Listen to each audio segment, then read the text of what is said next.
گھبراؤ نہیں، یہ مشکل وقت عنقریب گزر جائے گا۔ تم یقین رکھو گے نا اللہ پر تو اللہ تمہارے لیے کافی ہو جائے گا۔ نظر انداز کر دو وہ سارے وسوسے جو تمہارے دل کو بے چین کرتے ہیں۔ تم مانگو اللہ جل جلالہ سے، پھر دیکھو کیسے تمہاری ان سب مشکلات کا حل نکل آئے گا۔ بدترین آدمی وہ ہے جس کے شر کی وجہ سے لوگ اس سے ملنا جلنا چھوڑ دیں۔ رشتوں کی خوبصورتی ایک دوسرے کی بات برداشت کرنے میں ہے۔ بے عیب انسان تلاش کرو گے تو دنیا میں اکیلے رہ جاؤ گے۔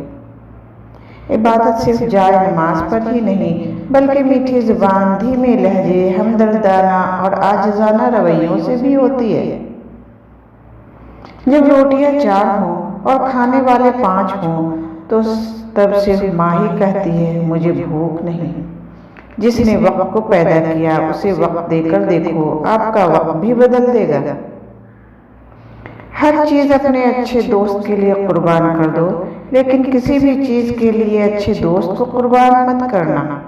اگر کوئی تم سے بھلائی کی امید رکھے تو اسے مایوس مت کرو، کیونکہ لوگوں کی ضرورت کا تم سے وابستہ ہونا یا اللہ کا تم پر کرم ہے۔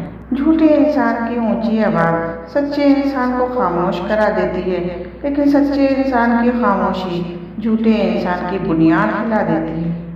جب خالی پن محسوس ہو تو اللہ کا ذکر کیا کرو، دل کو سکون محسوس ہوگا۔ لوگوں کے رویوں کا زہر چکھ کر وہیں پر تھوک دیں، ورنہ یہ زہر آہستہ آہستہ آپ کو ڈپریشن کا مریض بنا دے گا۔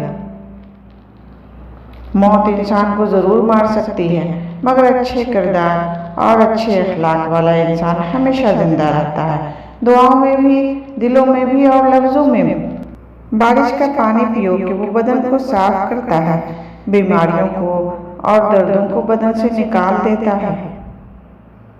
آج کل اگر خون کے رشتے ناراض ہو جائیں تو ملاقات جنازوں میں ہوتی ہے۔ انسان دنیا کو حقیقت سمجھ بیٹھا ہے، حالانکہ اللہ نے بتا دیا ہے کہ یہ دنیا دھوکے کا سامان ہے اور کچھ نہیں۔ غلطی اسی سے ہوتی ہے جو محنت کرتا ہے، نکموں کی زندگی تو دوسروں کی غلطیاں نکالنے میں گزر جاتی ہے۔ انسان بیماریوں کے خوف سے کھانوں سے پرہیز کرتا ہے، لیکن خدا کی سزاؤں کے خوف سے گناہوں سے پرہیز نہیں کرتا۔ تعلیم انسان کو بولنا تو سکھا دیتی ہے، مگر یہ نہیں سکھاتی کب، کہاں اور کتنا بولنا۔ خوبصورتی کا تعلق زبان سے اور کمال کا تعلق عقل سے ہے۔ زندگی سادہ اور مختصر رکھو، ورنہ قیامت کے دن حساب میں بڑی پریشانی ہوگی۔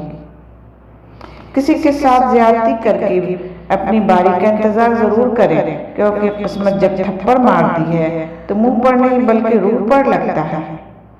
لوگ آپ کے اندر کا دکھ تلاش نہیں کرتے، بلکہ انہیں اس تماشے کی تلاش ہوتی ہے جو آپ کے ساتھ ہوا ہے۔